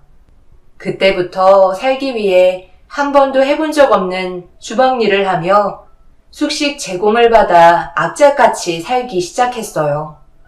그리고 담당 형사에게 수사 진행 상황에 대해 소식을 받으며 시간을 보냈지만 날이 가면 갈수록 수사에는 어려움을 겪었고 저 또한 점점 지치기 시작했어요. 범인을 잡는데 길어야 몇 달이라고 생각했던 거와 다르게 1년이 지나고 3년이 지나고 어느새 6년이 지나버려 더 이상 그놈을 잡는데 희망이 없을 거라는 생각이 확고해지기 시작했네요. 담당 형사도 오랜 기간 동안 수사하면서 많이 지쳐 보이셨어요. 하나의 사건으로 6년을 매진하는 게 아닌 다른 사건들도 처리를 해야 돼서 그만큼 시간은 오래 걸렸고 저는 옆에서 고생하시는 걸 지켜봤기 때문에 묵묵히 기다릴 수밖에 없었습니다. 지금 시점에 제가 기댈 수 있는 건 형사님들 뿐이었고 그놈을 잡을 수 있는 것도 형사님들밖에 없어서 하루빨리 사건을 해결해 주기만을 간절히 바랬습니다. 그렇게 얼마의 시간이 더 흘렀을 때 주방에서 설거지를 하던 도중 담당 형사에게 전화가 걸려왔고 범인을 찾은 것 같다며 그토록 바라던 소식을 접하게 되었습니다. 이번 기회를 놓치면 2번 다시는 그놈을 잡을 수 없을 거라는 불안감에 제 마음은 더더욱 불안해졌어요. 그렇게 형사분들이 그놈을 잡기 위해 출발을 했고 저는 경찰서에서 좋은 소식이 오기만을 기다리고 있었습니다. 어느새 날은 점점 어두워졌고 경찰서 근처를 초조하게 배회하다 그동안 너무 지쳐 있었는지 저도 모르게 길바닥에서 잠이 빠지게 되었는데 누군가 제 위로 따뜻한 옷을 덮어주길래 눈을 떠보니 담당 형사가 저를 바라보고 있었어요. 그리고 제 몸에 덮여 있던 건 밍크 코트였습니다. 저를 바라보며 미소를 지으신 형사분께서 범인을 잡았다면서 그토록 바라고 있던 소식을 안겨주었네요. 그리고 저를 덮어주었던 밍크 코트는 그놈이 또 다른 사람에게 범행을 저지르려 선물을 사서 집으로 들어가려는 현장을 덮치면서 들고 온 옷이었습니다. 저는 코트를 다시 형사님께 돌려준 뒤 급하게 그놈의 얼굴을 확인하려 경찰서에 들어갔고 6년 만에 그놈의 얼굴을 다시 볼 수 있었습니다. 네가 어떻게 우리 집안을 배신할 수가 있어? 내 남편과 내 딸을 세상 떠나 보내놓고 너는 두 발 뻗고 잘 수 있었나 봐? 다 먹고 살자고 하는 짓인데 어쩌라는 거야? 나도 이게 직업이라고. 사기꾼이 직업인 나한테 당한 사람들이 멍청한 거지. 뭐라고? 내 딸은 너를 진심으로 사랑하고 있었다고. 어떻게 내 딸의 착한 마음을 이용해 사람이 해선 안 될 행동을 저질러? 속아 넘어간 게 죄지. 그걸 왜 나한테 탓을 돌리고 그래요? 형사님, 붙잡힌 마당에 제가 이분이랑 계속 대화를 해야 돼요? 그래도 이거 하나는 감사하게 생각하네요. 그동안 벗겨먹은 돈 때문에 6년간 배부르게 지낼 수 있었어요. 그거 하나는 고맙게 생각하고 있습니다. 설마 그때 터미널에서 계속 기다리신 건 아니시죠? 이래서 사람은 착해 빠지면 안 된다니까. 안 그래요, 형사님? 저희 가정을 무너뜨린 그 사람을 용서할 수가 없어 그 자리에서 그놈의 멱살을 잡아 난리를 치고 말았어요. 결국 제가 할 수 있는 건 법적인 처벌밖에 없었고 그놈은 20년의 징역을 받게 되었지만 그동안 받았던 배신과 아픔에 비하면 너무 적은 형벌이었네요. 그렇게 구치소에 수감된 그놈은 지금도 자신의 잘못이 뭔지도 모르고 그 안에서 두 발 뻗고 콩밥 먹으며 잘 지내고 있겠죠. 막상 그놈을 잡을 때까지 악착같이 살겠다는 목표가 있었는데 그놈이 잡히고 구치소로 수감이 되고 나니 앞으로 어떻게 살아야 할지 모르겠네요. 지금은 주방에서 영혼 없이 설거지를 하고 있지만 언제까지 이렇게 살아야 할지 모르겠어요. 그놈이 저희 집 재산을 전부 다 털어가 놓고 하나도 남김없이 탕진한 바람에 받을 수 있는 돈도 없었습니다. 앞으로 제가 어떻게 살아가야 할까요? 여기에서 많은 분들의 의견을 들어보면 해답이 나올까요? 남편과 딸을 잃고 삶의 목적을 잃어버린 제가 이 세상을 이렇게 살아가는 게 맞을까요? 하루하루 너무 괴롭고 지치네요. 말동무라도 할 수 있는 친구라도 있었으면 좋겠네요. 제 사연 들어주신 분들, 오늘 하루도 하나의 목표를 위해 달려가실 텐데요. 언제나 희망을 잃지 마시고 힘내시길 바랍니다. 감사합니다. 안녕하세요. 저는 40대 중반 여자입니다. 최근에 동서와 불미스러운 일이 생겨 이렇게 사연을 신청하게 되었는데요. 다시 좋은 관계를 유지하면 안 되냐고 저에게 애원을 하고 있는 중이라 현명한 판단을 하기 위해 이렇게 글을 쓰게 되었습니다. 본론부터 말씀드리자면 시동생이 동서와 결혼을 한 지 5년 차가 되었을 때 꽤 자금이 모이면서 저희 엄마 건물에 전세로 들어와 살기 시작했을 때 좋은 마음으로 시작했던 배려가 오히려 독이 되는 결과를 초래하고 말았습니다. 시동생은 저희 남편과 띠동갑으로 시댁 집안의 막내로 자라왔었어요. 시동생 위로 신우가 둘이 있고 저희 남편이 장남입니다. 그래서 온갖 사랑을 혼자 독차지하며 살아왔다는 걸 알 수 있을 만큼 시부모님께서 시동생을 많이 아껴주고 있었습니다. 그래서 결혼했을 당시 시부모님은 시동생에게 아파트 한 채를 사주셨고 어렵지 않게 생활할 수 있었죠. 저희 결혼할 때는 돈 한 푼 보태준 적도 없었지만 크게 신경 쓰지 않는 성격이라 그냥 넘어갔었습니다. 그런데 시동생 내외가 결혼을 한 지 얼마 되지 않았을 때 대형 사고를 치고 말았어요. 시부모님께서 시동생 명의로 사준 아파트를 홀라당 해먹었다는 충격적인 말을 듣게 되었죠. 한두 푼 하는 금액도 아닌데 어떻게 된 거냐고 물어봤을 때 시동생 내외는 잠깐 여행을 갔다가 노름장에 발을 디디게 되었고 그곳에 정신을 빼앗겨 집이고 뭐고 전부 다 해먹었다는 말을 듣고 말았어요. 처음에는 재미로 호기심에 시작했던 게 자신들도 모르게 이미 건널 수 없는 강을 넘어버렸다면서 눈물을 흘리며 시부모님께 용서를 구했지만 한평생 힘들게 모은 돈들이 한순간에 사라져 버렸기 때문에 시부모님의 분노는 하늘을 찔렀고 그날 같이 세상 떠나자는 말까지 나오면서 엄청난 난리가 났던 사건이었죠. 정말 다행이었던 건 시동생과 동서가 정신을 차렸는지 그때 이후로 힘들게 벌어 모은 돈이 어느 정도 모였을 때 또다시 불안해지기 시작한 시부모님이 고민을 하고 계실 때 때마침 저희 부모님께서 다세대 주택 건물을 한 채 소유하고 계셨는데 저희 부부가 살고 있는 위층이 비어 있었다는 걸 알고 시부모님께서 부탁을 하셨고 가족들과 함께 있는 게 사고치지 않는 좋은 방법 같다고 판단하신 시부모님께서는 사정이 어려우니 보증금을 좀 낮춰달라고 사정을 하셨어요. 그렇게 친정 부모님께서 사정을 봐주셔서 시동생 내외는 저희 집 바로 2층에서 시세보다 저렴하게 전세로 들어와 살게 되었던 거죠.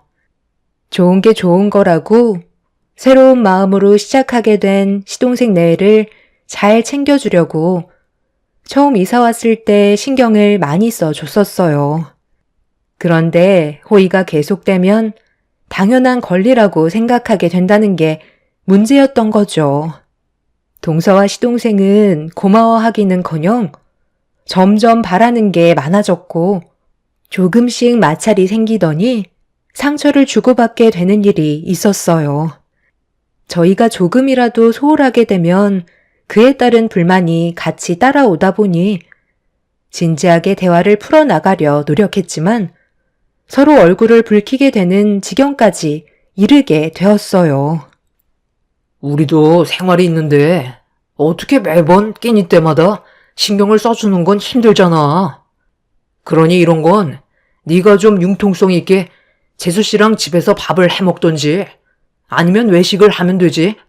언제까지 우리가 밥수발을 들어줘야 하는 건데?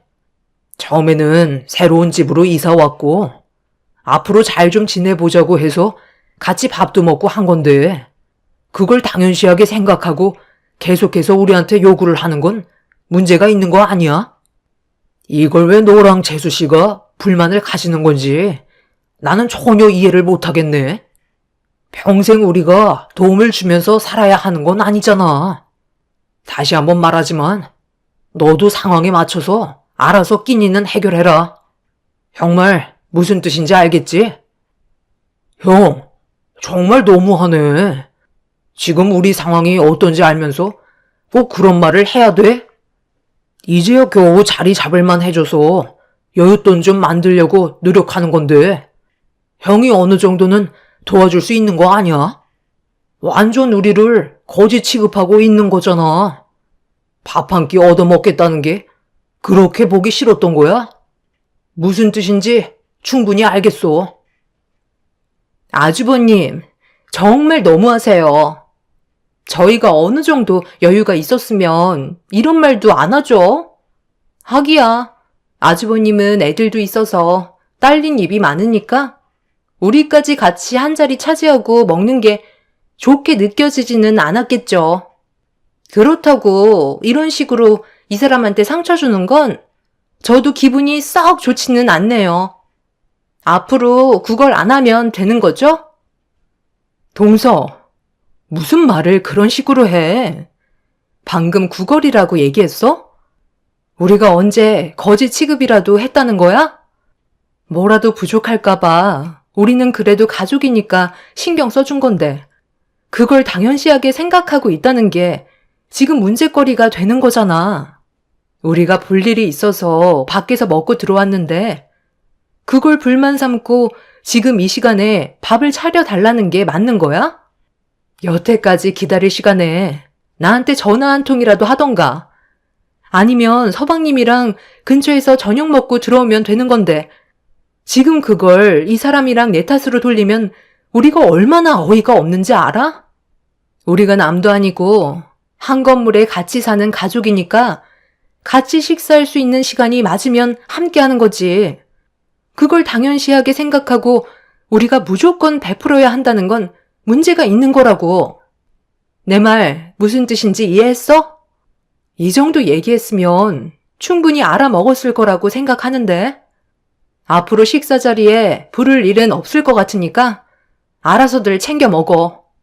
한두 살 먹은 나이도 아니면서 그 정도는 할 수 있잖아. 처음 몇 번 함께 식사한 적이 있었는데 겨우 자리를 잡은 시동생 내외는 저희가 계속해서 끼니를 해결해 줄 거라고 생각했는지 같이 할 수 없는 상황이 생겼을 때 그걸 문제 삼고 있었고 저도 상당히 당황스러워 무슨 말을 해야 할지 몰라 머릿속이 하얗게 변해버렸었죠. 그날 이후로 시동생 내외와 저희 부부의 관계에 금이 가기 시작했고 한 건물에서 사는 게 불편해질 정도로 안 좋은 감정들이 쌓이고 말았어요. 남편은 신경 쓰지 말라고 했지만 한 건물에서 생활하다 보니 동서와 마주치게 되는 일이 많다 보니 마찰도 잦았고 서로 상처되는 말을 주고받을 때도 있었죠. 그렇게 위태로운 관계를 유지하며 지내던 어느 날 장을 보고 들어가려 하는데 동서가 외출을 하려고 내려오다가 저와 딱 마주치게 되었죠. 그런데 굳은 얼굴 표정으로 저에게 갑자기 한마디를 하더라고요. 형님, 제가 정말 참고 있다가 이건 아닌 것 같아서 한마디 해야 될 것 같아요. 저녁만 되면 식사 시간 때 고기를 너무 자주 구우시는데 그건 다세대 주택에 사는 사람들한테 너무 민폐 끼치는 행동 아니에요? 저는 형님 바로 윗집이라 냄새가 그대로 올라온다고요. 창문을 닫아놔도 냄새가 들어오는데 얼마나 곤욕스러운지 아세요? 웬만하면 고기는 나가서 드시고 오는 게 좋을 것 같은데요. 저희가 왜 형님 때문에 피해를 봐야 하는 거죠? 한 건물에서 같이 살면 서로 예의 정도는 지켜주셔야 할 것 같아요. 한 번 들어온 냄새가 잘 빠지지도 않는다고요. 저도 웬만하면 그냥 넘어가려 했는데 툭 하면 고기 냄새 피우고 있잖아요. 솔직히 저희는 전세 살고 있지만 형님은 월세 살잖아요. 그만큼 형편도 좋지 않으면서 집에서 꼭 고기를 구워 드셔야겠어요?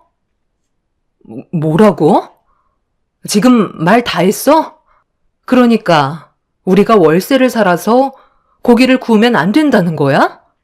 나랑 뭐 하자는 건데? 전세를 살고 있는 동서는 고기를 구워도 되고 나는 월세를 살고 있으니까 집에서 고기는 구우면 안 된다는 그런 말도 안 되는 법은 누가 정한 건데? 우리가 식사 초대를 하지 않았다고 지금 이러는 거야? 형님이 잘 생각을 해보세요. 툭 하면 고기를 구우시는데 냄새가 전부 위층으로 올라오잖아요.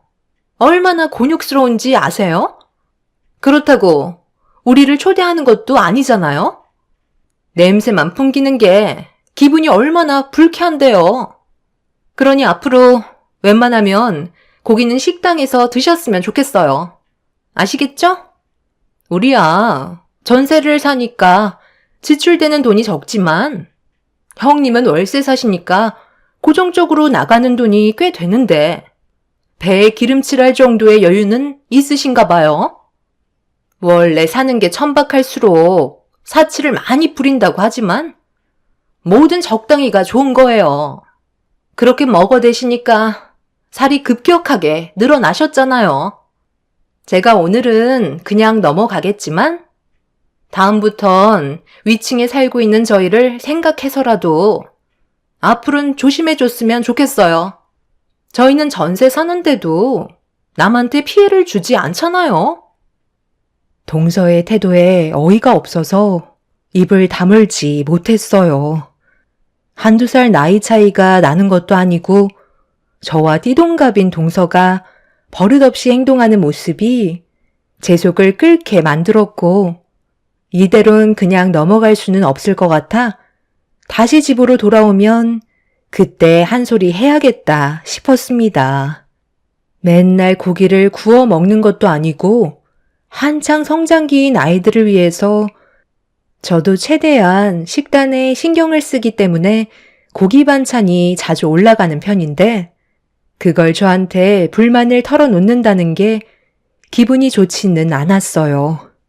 후드를 틀어놨어도 환기를 시키려고 창문을 열어놓긴 했었지만 제 집에서 고기 하나 제대로 구워 먹지도 못한다는 게 상당히 당황스러웠죠. 살면서 이런 말을 들어본 적도 처음이었고 예의 없게 저에게 얼굴을 붉히면서 한 번만 더 고기를 굽게 된다면 그냥 넘어가지 않을 거라고 경고하는 동서의 태도가 제 속을 끓게 만들었습니다. 월세 살면 고기를 구우면 안 되고 전세 살면 상관없다는 이상한 논리를 꺼내는 동서의 지능 수준이 너무 낮아 보여 한숨밖에 안 나왔어요. 바쁘지 않았다면 당장 그 자리에서 한마디 했을 텐데 아이들도 집에 들어올 시간에 남편도 퇴근을 해야 돼서 서둘러 저녁 준비를 해야 했던 터라 저를 밀치면서 건물 밖으로 나간 동서를 쳐다만 보고 있었네요. 한 번만 더 예의 없는 태도를 보인다면 그땐 저도 그냥 넘어가지 않겠다고 분노를 삭히며 집으로 들어왔어요. 한참 동안 화가 가라앉지 않아 찬물을 들이킨 뒤 흥분한 마음을 진정시키고 있었죠. 저희가 돈이 없어서 월세로 사는 게 아닌 부모님 용돈도 챙겨드려야 하니 겸사겸사 월세 포함해서 좀 더 얹어드리다 보니 그냥 월세로 사는 건데 그걸 동서는 제가 집안 형편이 어려워서 월세 사는 걸로 착각하고 있었습니다. 남편한테 제가 겪었던 상황을 풀어놓게 된다면 집안이 휘청거릴 정도로 난리가 날 것 같아 나중에 동서를 따로 불러 조용히 처리해야 될 것 같았지만 이 문제에 대해 남편은 어떻게 생각하는지 미리 파악하는 게 중요할 것 같아 동서가 했던 말에 대해 남편은 어떻게 받아들일지 드러나 보고 싶었어요. 당신은 집에서 고기 굽는 거에 대해 어떻게 생각해? 남들한테 피해를 주는 행동인 것 같아? 만약에 우리가 집에서 고기를 구웠는데 냄새가 바로 위층으로 올라가게 되면 그 냄새를 맡고 싶지 않을 때도 있잖아. 그럴 때 우리가 윗집에 피해를 주게 되는 걸까? 그렇다고 집에서 고기를 굽는 사람들이 없진 않잖아. 집에서 고기 굽는 게 뭐가 어때서? 남들 다 집에서 고기 구워 먹잖아. 남 눈치 보는 것 때문에 내 집에서 고기도 굽지 못하는 거야? 그건 좀 아니지 않나? 오히려 생선이 더 냄새가 심하게 올라올 것 같은데. 그리고 연기 자체가 공기보다 무겁기 때문에 위층에서 고기를 굽는 게 오히려 아래층으로 더 많이 내려올 텐데. 다세대 주택에서 살면 여러 가지로 서로 조심해야 될 부분들이 많긴 하지만 고기 굽는 것 때문에 피해를 준다고 생각해 본 적 단 한 번도 없는데. 그런데 갑자기 그건 왜 물어보는 거야? 무슨 문제라도 있었어? 아니면 그냥 궁금해서 물어본 거야? 어찌됐든 나는 크게 상관없다고 생각해. 그런 거 일일이 따지고 들 거면 차라리 문제를 제기한 사람이 단독주택으로 이사를 가면 되는 거잖아? 함께 살면 여러 가지로 서로 이해하고 배려하면서 살아가는 거야. 남편도 크게 문제가 되지 않는다고 생각하고 있었어요. 혹시나 해서 다른 지인들한테도 물어봤는데 그런 건 생각해 본 적 단 한 번도 없었다면서 오히려 그런 말을 한 사람을 이상하게 여기고 있었죠. 다른 사람들이 동서와 같은 의견이었다면 제가 문제를 만들었다고 판단하겠지만 모두가 크게 피해줄 일은 아니라고 했기 때문에 동서의 행동을 받아들이는데 어려움이 많았었죠. 오히려 피해를 받는 건 저희였어요. 위층에서 시동생과 동서가 둘 다 베란다에서 그것을 피우기 때문에 창문을 닫아도 냄새가 집안에 들어올 때가 많았죠. 저희 남편은 아이가 생기면서부터 그것을 끊어서 피우지도 않고 아이들도 있는데 자꾸 역한 냄새가 들어오니 스트레스가 이만저만이 아니었어요. 그래도 그냥 참고 넘어갔었는데 저에게 그런 태도를 보인 동서한테 너무 서운하기만 했었죠. 그런데 며칠이 지나고 말도 안 되는 일이 눈앞에 펼쳐지고 말았습니다. 동서와 또다시 마찰이 있기 전에 저희 부모님께서 잠깐 집에 오셨길래 가족들과 함께 모여 저녁 식사를 하고 있었습니다.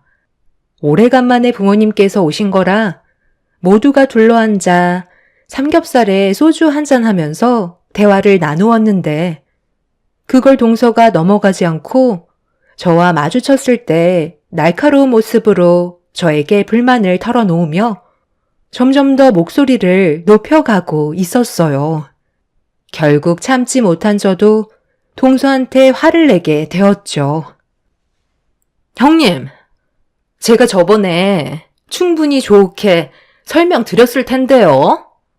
집안에서 고기 굽는 거 자제해달라고 했었는데 아주 보란 듯이 한참 동안 고기를 구우시더라고요. 동서도 알잖아. 우리 부모님 오신 거 그게 무슨 문제라도 된다는 거야? 세세하게 하나하나 따지고 들어가면 한도 끝도 없으니까 동서 갈 길 가지. 기름 냄새가 얼마나 맡기 힘든 줄 알아요? 제 경고를 무시하시는 거예요? 형님 때문에 정신적인 고통을 받았으니까 그에 따른 피해 보상 해주세요. 무슨 피해 보상? 내가 그동안 말을 안 하고 살았는데 동서랑 서방님이 집안에서 태우는 냄새 때문에 우리가 얼마나 곤욕을 치르는지 알아? 애들도 있는데 밖에서 해결하고 들어와도 되는 거잖아. 그거 잠깐 나가는 거 귀찮아서 집에서 해결해야 되겠어?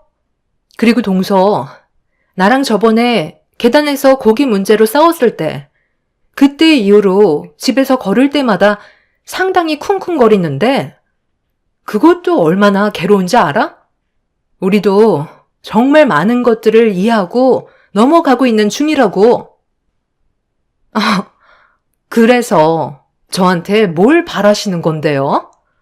불편하시면 형님이 위층에 살면 되는 거잖아요. 아래층에서 사시니까 그 정도는 감수하셔야죠.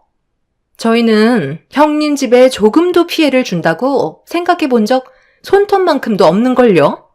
오히려 저희가 더 많은 피해를 보고 있다고요. 제가 받은 정신적인 고통에 대한 손해배상으로 지금 이 자리에서 100만 원 입금해 주세요. 그동안 저희한테 신경 못 써준 것도 포함되어 있는 거니까 억지 부린다고 생각하지 마시고 저희 도와준다고 생각해서 외식이나 하라고 100만 원 피해 보상해 주시면 앞으로 고기 굽는 건 크게 터치하지 않을게요. 기분 나쁜 건 아니시죠?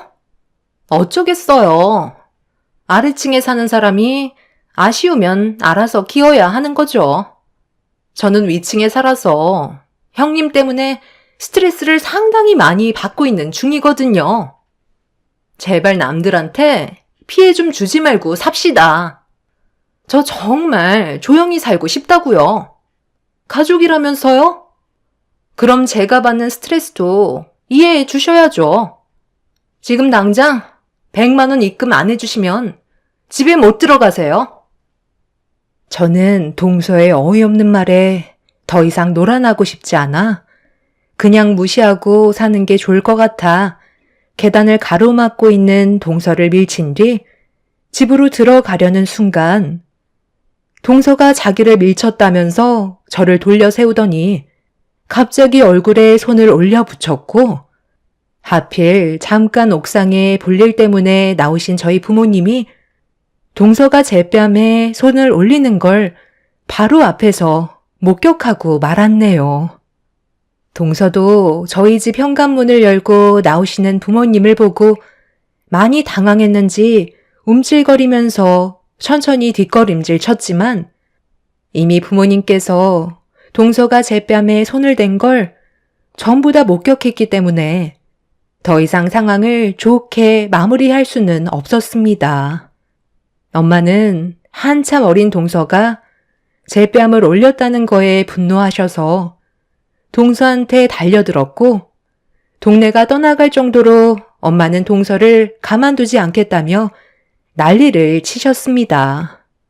결국 퇴근한 남편이 말리기 시작했고 뒤이어 건물 안으로 들어온 시동생이 경악을 하면서 더 이상 문제가 커지지 않게 하려고 저희 모두를 말리고 있었어요. 참다 못한 엄마는 동서한테 당장 짐을 빼라며 더 이상 받아주지 않겠다고 동서 내외와의 전세 계약을 파기하겠다면서 집안의 물건을 다 밖으로 빼겠다고 흥분을 가라앉히지 못하셨어요. 동서 집의 문고리를 잡고 당장 문을 열라며 난리를 치셨는데 갑자기 시동생과 동서가 다시는 이런 일은 없을 거라고 용서를 구하기 시작했어요. 절대 들어가지 못하게 하려고 날뛰시는 엄마를 붙잡으면서 진정시키려 노력하는 동서네의 행동이 좀 이상하게 느껴지게 되자 저희도 집안을 확인시켜 달라는 말을 꺼내게 되었죠. 결국 온 집안 식구들이 시동생과 동서를 압박하자 고개를 들지 못하고 있던 동서가 천천히 문을 열었는데 그 순간 경악할 만한 풍경이 눈앞에 펼쳐지고 말았습니다. 집안 전체가 발을 디딜 틈도 없이 전부 쓰레기로 가득 차 있었고 청소는 언제 했는지 모를 정도로 악취가 진동을 하고 있었어요. 사람이 살 수 있는 환경은 도저히 아니었어요. 가끔 TV에서 보던 그런 집들이 눈앞에 펼쳐져 있는데 자주 왔다 갔다 하는 길은 그나마 깨끗한데 다른 곳들은 전부 다 새까맣게 변색이 되어 있는 상태였죠.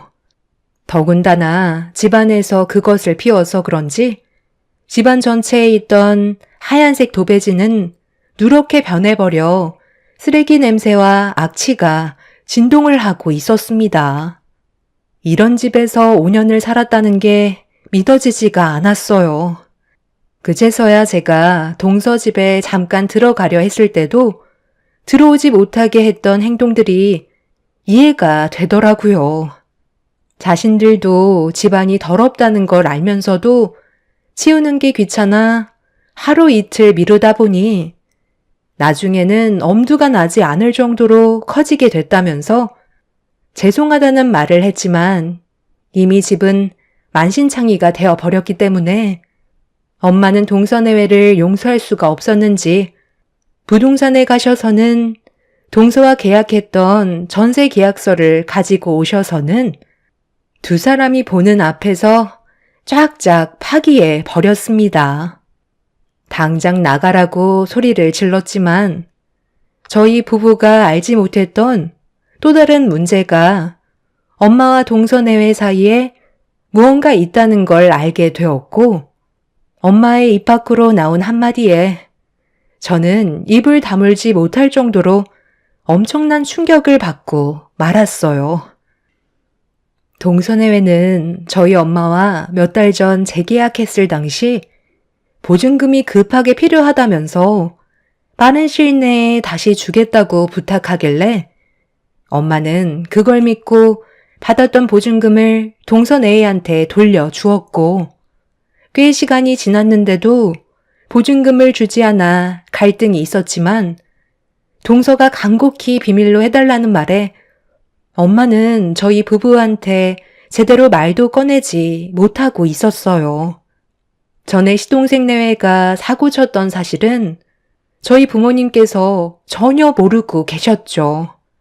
남편은 엄마한테 줘야 되는 전세 계약 보증금은 어디 있냐고 시동생한테 물어보자 한참 동안 머뭇거리더니 사용했다는 곳이 신혼여행 때 즐거웠던 기억을 잊지 못해 또다시 동서와 함께 노름장에 발을 들였고 한 푼도 남지 않은 상태에서 집으로 돌아온 시동생과 동서는 월급을 받는 족족 엄마한테 월세 개념으로 조금씩 주고 있었습니다.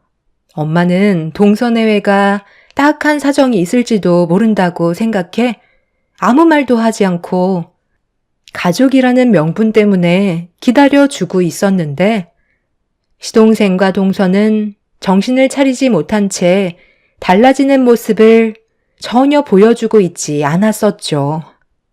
그런데 저한테는 온갖 있는 척은 다 하면서 대우받길 원하더니 결국 아무것도 없는 빈털터리 신세에 거의 무상으로 살고 있던 집은 거지 소굴로 만들어놔서 엄마의 분노는 하늘을 찌르고 말았습니다. 형, 제발 한 번만 봐주면 안 될까? 나 이 사실 아버지가 알게 되는 순간 호적에서 파버린다고 그랬어.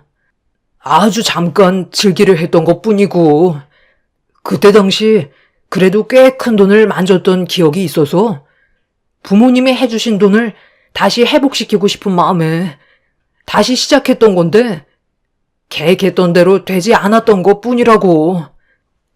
내가 절대로 그런 곳에 다시는 가지 말라고 했을 텐데 아직까지 정신을 차리지 못한 거야? 지금 얼마나 힘들게 다시 일어섰는지 몰라? 그새를 못 참고 우리한테까지 비밀로 하면서 보증금을 전부 탕진하고 돌아와? 그것도 모자라서 집안 꼴을 돼지우리로 만들어놔? 한두 살 먹은 나이도 아니고 30대 중반이나 됐으면서 왜 이렇게 철없이 행동하는 거야? 앞으로 어떻게 살아가려고 이런 식으로 막장 인생을 살아가는 건데? 어찌됐든 너는 이 집에 살 수 있는 돈도 없을 뿐더러 집을 이 지경으로 만들어놨으니까 전부 다 수리해주고 집에서 나가면 될 것 같네. 그리고 이 사람이 재수씨 손윗 사람인데 어떻게 그런 태도를 보일 수 있어? 이 사람이 저번에 나한테 얘기했을 때 뭔가 느낌이 좋지 않았었는데 결국 이를 이 지경으로 만들어서 속이 시원해요? 나이 차이가 얼만데 감히 이 사람 얼굴에 손을 대는 게 잘한 행동이냐고? 고기 굽는 게 뭐가 어때서? 집안 꼴을 이 지경으로 만든 재수씨가 그런 말을 할 처지는 아니지 않나? 아주버님, 정말 죄송해요. 솔직히 저는 식사 초대를 해주지 않았던 것 때문에 서운해서 그렇게 행동했었어요. 저희가 가진 게 없다 보니까 제대로 된 끼니를 해결하는 것도 벅찼는데 그렇다고 저희도 같이 먹자는 말을 하기도 그렇고 돈도 다 탕진했다는 말을 하는 건 더더욱 안 되니까 저희 좀 불러달라고 돌려서 했던 말이 상황을 악화시킬 줄 몰랐네요. 서운했던 감정이랑 돈까지 다 잃어서 복합적인 상태에서 안 좋은 감정을 쏟아냈던 것 같아요. 정말 죄송합니다. 지금 동서가 한 행동은 감정 조절이 되지 않는 어린애들보다 못한 수준이야. 앞으로의 미래가 보이지 않는데 둘이서 어떻게 살아간다는 거야? 아무리 화가 나도 그렇지. 내가 동서보다 한참 나이가 많고 손윗사람인데 함부로 손을 올렸다는 건 단순히 넘어갈 문제가 아니라고 생각해. 잘못한 만큼 그에 따른 대가는 감수해야 될 거고 지금 당장 이 집에서 나가. 우리 부모님께서 한평생 힘들게 일하셔서 마련하신 건물인데 동서집도 아니면서 이렇게 함부로 사용했다는 건 나도 조용히 넘어갈 수 없어. 내 말 무슨 뜻인지 알았으면 당장 짐 싸서 친정을 가던지 길거리에 나앉던지 더 이상 내 알 바 아냐. 저도 이성의 끈을 놓아버려 있는 힘껏 동서의 양뺨에 손을 올려 붙였어요. 저보다 나이가 한참 어려 동생같이 항상 잘 챙겨줬었는데 저를 우습게 생각하는 동서의 태도에 온몸이 부들부들 떨렸죠. 동서는 친정 부모님과 시부모님께서 알게 된다면 그날로 자기는 뼈도 못 추린다면서 손이 발이 되도록 빌었지만 더 이상 저희가 해줄 수 있는 건 아무것도 없었어요. 시부모님과 약속했던 각서가 있었기 때문에 시동생과 동서와의 관계에는 상당히 심각한 문제가 생기고 말았죠. 한 번만 더 문제를 일으킬 시 둘은 더 이상 서로 부부의 관계로 살아갈 수 없게 될 거라는 약속을 각서로 작성을 했었고 저희 부부가 그 자리에 함께 있었습니다. 결국 이번 일은 시부모님과 동서의 친정 부모님 귀에 전부 들어가게 되었고 동서가 저에게 했던 행동들에 대해 동서의 친정 부모님께서 직접 오셔서 저희 가족한테 용서를 구하셨습니다. 그리고 직접 모든 집수리를 다시 새 것처럼 만들어 주신 뒤 다시 한번 고개를 숙이고 돌아가셨어요. 시부모님께서는 각서에 적혀 있던 내용대로 둘의 관계는 정리하는 게 좋을 것 같다고 화를 내셨지만 시동생과 동서는 그래도 서로 부부라고 절대로 떨어지지 않겠다고 하자 앞으로의 인생 알아서 살아가라며 결국 인연을 끊어 버리셨네요. 동서와 시동생은 그렇게 시댁 집안에 발도 못 붙이며 어디에선가 쥐죽은 듯이 살아가고 있는 중입니다. 둘 다 나이만 먹었지 하는 짓은 너무 철이 없어서 차라리 저희 가족 앞에 나타나지 않는 게 도움이 될 것 같았어요. 그런데 며칠 전에 동서가 저한테 연락을 취해 왔습니다. 다름이 아니라 저와 다시 좋은 관계로 발전해 나갈 수 없냐고 도움의 손길을 요청하고 있는 상태입니다. 돈이 없는 상태에서 다시 시작하려니 너무 힘들다고 마지막으로 한 번만 도와달라고는 하는데 저는 그럴 선택권이 없기 때문에 동서의 부탁을 들어주지 않았어요. 아직은 때가 아니라고 생각합니다. 앞으로 더 고생을 해봐야 정신을 차릴 것 같네요. 여러분들 주위에도 나이만 먹었지 철이 덜 든 가족들이 있을 텐데 문제를 일으켰을 때 어떻게 해결하셨나요? 생각 없이 행동하는 시동생과 동서를 보니 답답하기만 합니다. 솔직히 2번 다시 마주치고 싶지 않아요. 가족들이 받게 될 피해가 너무 클 테니까요. 자신들이 얼마나 불행한 길을 선택했는지 충분히 반성하고 느꼈으면 좋겠습니다. 제 사연 들어주신 분들, 오늘 하루도 힘내시고 행복하시길 바랍니다. 감사합니다.